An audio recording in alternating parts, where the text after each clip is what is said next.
Hello साथीभाइ सबैजनालाई नमस्कार। फेरि पनि वेलकम तपाईँहरूलाई मेरो च्यानलमा। अनि सबैजनालाई साथ सपोर्ट गरेर आज यहाँसम्म आइपुगेँ। म बेडमा सुतिरहने मान्छे आज यहाँसम्म ट्रिटमेन्ट भएर एकदम राम्रो ट्रिटमेन्ट भएर यहाँसम्म अब हिँड्ने डुल्ने सक्ने भइसकेँ है। अनि म यो भिडियोमा चाहिँ के भन्नु चाहन्छु भने अब जति पनि अब म जस्तो बिमार भएर बसिराख्ने मान्छे, अब खुट्टै नभएको हातै नभएको मान्छेहरूलाई अब के भन्नु चाहन्छु भने अब केही पनि टेन्सन केही पनि गर्ने होइन। आत्मविश्वास लिएर काम गर्ने हो, अघि बढ्ने हो। अब जे हुन्थ्यो भइहाल्यो, त्यसको लागि केही अब आफ्नो पछुतो गरेर केही पनि फाइदा पनि छैन है। टेन्सन केही पनि ल्याउनु हुँदैन। अनि बिमारमा चाहिँ अब कम्पलसरी हामीले चाहिँ के जरुरत छ भने एकदम एक्सर्साइज चाहिँ एकदम जरुरी हो। अनि म पनि एक्सर्साइज गर्नै आउँछु, यहाँनिर सधैँ आउँछु। अनि आज त भाइ पनि छ, दुईजना भाइहरू पनि छ मेरो साथमा। अनि भाइहरूले मेरो भिडियो बनाइरहेको छ। अनि यो भिडियोमा चाहिँ म एक्सर्साइज गरेर अब सानो अलिकति एक्सर्साइज, अब मैले जस्तो एक्सर्साइज गर्नुपर्छ भन्ने छैन, तर एक्सर्साइज चाहिँ गर्नुपर्छ। मेन चाहिँ एक्सर्साइजै हो। अब तपाईँहरूले मलाई यतिसम्म त बनायो, म एक्सर्साइजहरू गर्नु सक्ने, अब यहाँसम्म डुल्नु सक्ने म एक्सर्साइज गरेर पनि देखाउने छु। एक्सर्साइज आफै गर्नुपर्छ एक्सर्साइजहरू है। मेरो चाहिँ मेन चाहिँ पुसअपै गर्नु भनेको छ मलाई चाहिँ डक्टरले चाहिँ एकदम पुसअपै गर्नु भनेको छ।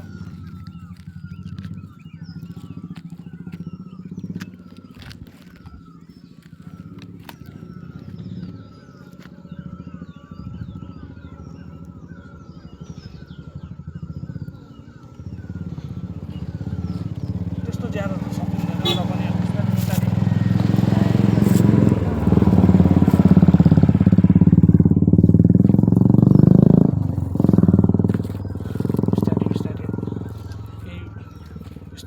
यस्तै एक्सर्साइजहरू पुरा गर्नुपर्छ।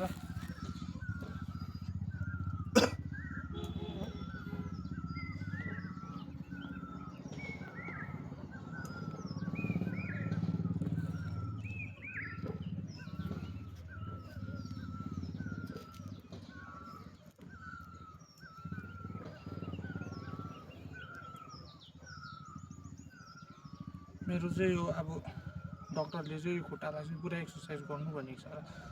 अब यो आर्टिफिसियल लेग लगाउनुभन्दा अगाडि चाहिँ एकदम ज्यादा एक्सर्साइजको जरुरत छ भनेर चाहिँ पुरा भनेको छ। र पनि एक्सर्साइज चाहिँ गर्दैछु म। अब 1.5 वर्ष भइसक्यो मेरो यस्तो भएको चाहिँ। अनि तपाईँहरू पनि एक्सर्साइज गरिदिनुहोस्, जो जति पनि बिमारी छ। अनि राम्रो मान्छेहरूलाई पनि म अब नर्मल मान्छेहरूलाई पनि भन्नु चाहन्छु, अब प्लिज नराम्रो कुरोहरू चाहिँ नखाइदिनुहोस्। अब नराम्रो कुरोले नै यस्तो हुन्छ। अब मैले पनि ज्यादै स्मोकिङ गर्थेँ पहिला राम्रो हुँदाखेरि।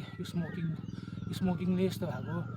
अब तपाईँहरू अब जति पनि बढ्दै गरेको युथ जेनेरेसनहरूलाई पनि म त्यही भन्न चाहन्छु, स्मोकिङ चाहिँ एकदम हानिकारक हुन्छ।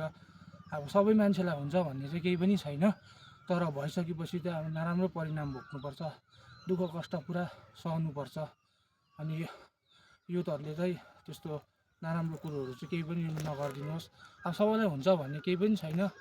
अब भइसकेपछि चाहिँ अब कतिजनालाई हुन्छ, अब मभन्दा सानोहरूले पनि अब खाइरहेको छ, अब उनीहरूलाई भएको छैन। मभन्दा ठुलोले पनि खाइरहेको छ, उनीहरूलाई भएको छैन। किनकि उनीहरूले अब पचाउँछ। कतिजना अब म जस्तो मान्छेहरूले अब स्मोकिङले गर्दाखेरि यस्तो छ, हाम्रो शरीरले पचाउनु सकेन। तपाईँहरू पनि जोगिदिनुहोस्, म चाहिँ अब यही भन्छु। अनि thank you so much for loving me and support me. मलाई तपाईँहरूले नै बचाउनु भएको हो। जति पनि नेपाली कम्युनिटीबाट हेल्पहरू आएर एकदम राम्रो फाइनेन्सियल सपोर्टमा पनि एकदम राम्रो भएर म यहाँसम्म आइपुगेँ। अनि मेरो च्यानललाई लाइक गरिदिनुहोस्, सब्सक्राइब गरिदिनुहोस्, सेयर गरिदिनुहोस्। अनि कमेन्ट पनि गरिदिनुहोस्। अब के गर्नुपर्छ, कसो गर्नुपर्छ, कति कुराहरू मैले पनि जानेको हुँदिनँ, तपाईँहरूलाई थाहा हुन्छ। अनि थाहा भएको कुराहरू मलाई सेयर गरिदिनुहोस् कमेन्ट गरेर। Thank you so much for loving me and support me. Thank you so much.